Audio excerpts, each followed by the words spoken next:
రాఖీ పండుగ నేపథ్యంలో హన్మకొండ బస్టాండ్ ప్రయాణికులతో కిటకిటలాడుతుంది. సోదరులకు రాఖీ కట్టేందుకు పుట్టింటికి వెళ్లి అక్క చెల్లెలు కుటుంబ సభ్యులతో కలిసి పండుగ జరుపుకునేందుకు సొంతూళ్లకు బయలుదేరిన ప్రయాణికులతో బస్టాండ్లో భారీ రద్దీ నెలకొంది. ప్రయాణికుల రద్దీకి అనుగుణంగా ఆర్టీసీ అధికారులు ప్రత్యేక బస్సులను అందుబాటులో ఉంచారు. దీంతో బస్టాండ్ మొత్తం పండుగ సందడిని తలపిస్తుంది. హన్మకొండ బస్ స్టేషన్లో ప్రయాణికుల రద్దీపై మరింత సమాచారం మా ప్రతినిధి రాము అందిస్తారు. రాఖీ పండుగ సందర్భంగా హన్మకొండలో ఉన్న అన్ని బస్టాండ్లు ప్రయాణికులతో కిటకిటలాడుతున్నాయి. ఒకవైపు సోదరులకు రాఖీ కట్టేందుకు వెళ్లే ప్రయాణికులతో బస్టాండ్లు అన్నీ కూడా రద్దీగా మారిన పరిస్థితి. ప్రస్తుతం మనం ఒకసారి విజువల్స్ లో చూడొచ్చు. ఇక్కడ హన్మకొండ బస్టాండ్ సంబంధించి ఈరోజు వేకువ జామ్ నుంచి కూడా పెద్ద ఎత్తున ప్రయాణికులు బస్టాండ్కి చేరుకుని బస్సుల కోసం వేచి చూస్తున్నారు. ఒకవైపు చాలాసేపటి నుంచి వేచి చూసినా కూడా బస్సులు రావడం లేదంటూ కొంతమంది ప్రయాణికులు కూడా ఆవేదన వ్యక్తం చేస్తున్నారు. ఏదేమైనప్పటికీ కూడా అన్నా చెల్లెళ్ళ అనుబంధానికి ప్రతీకగా నిలిచే రాఖీ సందర్భంగా కొంత ఆలస్యమైనప్పటికీ కూడా బస్సులు తక్కువ ఉన్నప్పటికీ కూడా ఎలాగైనా స్వస్థానాలకు వెళ్ళడానికి ప్రయాణికులైతే బస్టాండ్లో వేచి చూస్తున్నారు. ప్రస్తుతం మనతో పాటు కొంతమంది ప్రయాణికులు ఉన్నారు, మాట్లాడించే ప్రయత్నం చేద్దాం. అమ్మ, మీరు ఎక్కడి నుంచి వచ్చిందమ్మా? ఎక్కడికి వెళ్ళాలమ్మా మీరు? మేమే భద్రాచలం సార్. ఎంతసేపు అయింది బస్ స్టాండ్కి వచ్చి? మేము 2 గంటలు అవుతుంది వచ్చి. మీరు ఎక్కడ ఉంటారు? ఇక్కడ హన్మకొండలో ఉంటారా? మేము ధర్మసాగర్, మాది భద్రాచలం వెళ్ళాలా మీరు? కొత్తగూడెం. బస్ ఏమైనా ఇబ్బందిగా ఉందా? ఇబ్బందే ఉంది సార్, ఒక్క బస్సు కూడా లేదు ఇంతవరకు. మేము వచ్చి 2 గంటలు అవుతుంది చిన్న పిల్లల్ని తీసుకొని. కనీసం ఒక్క బస్సు కూడా వేయట్లేరు, భద్రాచలం బస్సు. అధికారులను అడిగిలా? మేనేజర్ ఇట్లా ఏమైనా అడిగిలా? ఏం అడగలే. ఇప్పుడు ఎవరిని అడుగుతామండి, ఎవరు అడిగినా ఏం సపోర్ట్ చేయట్లేదు. వివిధ ప్రాంతాలకు వెళ్లాల్సిందంటే ఇక్కడ హన్మకొండ నుంచి చుట్టుపక్కల జిల్లాలతో పాటు వివిధ ప్రాంతాలకు ఇక్కడ నుంచి రెగ్యులర్గా బస్సు సర్వీస్ నడుస్తుంటాయి. కానీ బస్సులు అందుబాటులో లేకపోవడం వల్ల ఇక్కడ ప్రయాణికుల రద్దు అయితే చాలా విపరీతంగా పెరిగింది. చాలా మంది ప్రయాణికులు గంటల తరబడి వేచి చూస్తున్నా కూడా బస్సులు ఆలస్యంగా నడవడం, ప్రయాణికుల రద్దీకి అనుగుణంగా బస్సులు లేకపోవడం మూలంగా కొంత ఇబ్బందిగా గురవుతుంది. ఇక్కడ ప్లాట్ఫామ్ల మీదనే వేచి చూస్తున్న పరిస్థితి మనం ఒకసారి విజువల్స్లో చూడొచ్చు. మరికొంతమంది ప్రయాణికులతో కూడా మాట్లాడించే ప్రయత్నం చేద్దాం. ఏదేమైనప్పటికీ కూడా రాఖీ సందర్భంగా కొంత ఇబ్బంది అయినప్పటికీ కూడా తమ సోదరులకు రాఖీ కట్టేందుకైతే వీళ్ళందరూ వెళ్తున్నారు. మీరు ఎక్కడి నుంచి వచ్చారు? వరంగల్ నుండి. ఎక్కడికి వెళ్ళాలమ్మా మీరు? మేము కొత్తగూడెం వెళ్ళాలి. కొత్తగూడెం. ఎంతసేపు అయింది మీరు ఇక్కడ బస్ కోసం వెయిట్ చేయడం? ½ అన్ అవర్ అయింది.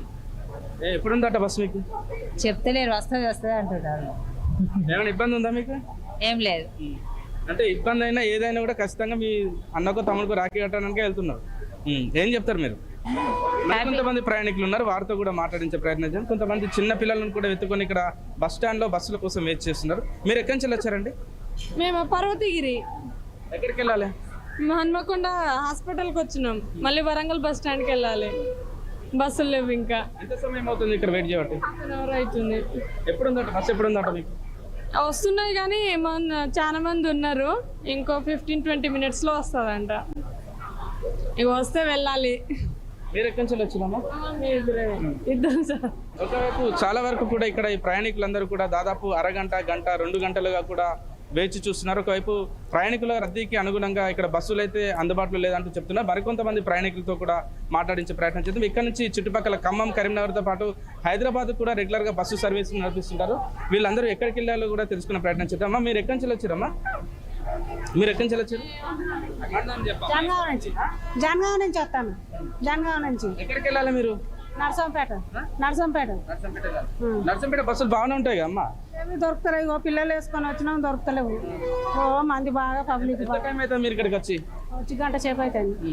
గంట సేపు కంచి లేవు. పండగకే పోతారా? రేకల పండుగకే పోతాను. రేకలు కట్టాలని పోతాను. పిల్లలు వేసుకొని పోతే సీట్లు దొరుకుతలేవు, బస్సులు వస్తలేవు. మరి ఇప్పుడే ఇక్కడ ఎంతసేపు ఉంటే ఎప్పుడు పడతారు? రాకి ఎప్పుడు కడతారు?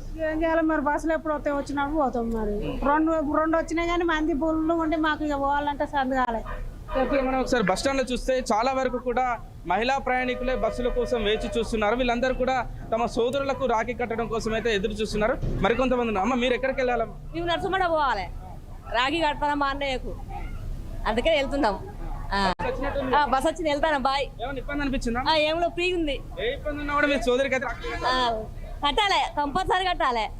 ఒకసారి మనం విజువల్స్ లో చూడొచ్చు. ఒక బస్సు రాగానే రావడంతో ఈ మహిళా ప్రయాణికులందరూ కూడా బస్సు ఎప్పుడు ఎక్కాలంటూ కూడా వాళ్ళు ముందుగా వెళ్తున్న పరిస్థితి ఒకసారి మనం పరిస్థితి. దాంతోపాటు చాలా మంది కూడా ఇక్కడ హైదరాబాద్తో పాటు ఖమ్మం, భద్రాచలం లాంటి సుదూర ప్రాంతాలకు వెళ్ళే ప్రయాణికులు కూడా బస్సుల కోసం గంటల తరబడి వేచి చూస్తున్నారు. ఒక బస్సు రాగానే వెంటనే సీట్లు దొరుకుతాయో లేదో అన్న అనుమానంతో వీళ్ళందరూ కూడా ముందస్తుగానే ఆ బస్సులోకి వెళుతున్న పరిస్థితి. ఓవరాల్గా చూస్తే ఉమ్మడి వరంగల్ జిల్లా వ్యాప్తంగా రక్షాబంధన్ సంబంధించిన వేడుకలు ఘనంగా నిర్వహిస్తున్నారు.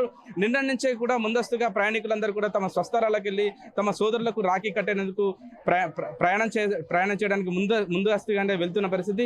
దాంతోపాటు నేడు పండుగ సందర్భంగా కూడా ఉమ్మడి వరంగల్ జిల్లా వ్యాప్తంగా ఉన్న అన్ని బస్టాండ్ అన్ని కూడా ప్రయాణికులతో కిటకిటలాడుతున్నాయి. ఒకవైపు ప్రయాణికుల రద్దీకి అనుగుణంగా కాస్త ఆర్టీసీ మెరుగైన సర్వీసులు, మెరుగైన బస్సులు ఏర్పాటు చేయాల్సిన తోట కొంత బస్సులు తక్కువగా ఉండడం, దాంతోపాటు ప్రయాణికుల రద్దీ ఎక్కువ ఉండడం వల్ల కొంతవరకు అయితే ప్రయాణికులు ఇబ్బంది పడుతున్నారు. ఇలా ప్రయాణికులు అయితే చాలా ఓర్పుగా చెప్తున్న పరిస్థితి. ఇది ఇక్కడ ఉమ్మడి వరంగల్ జిల్లాకు సంబంధించి రాఖీ వేళ ప్రయాణికుల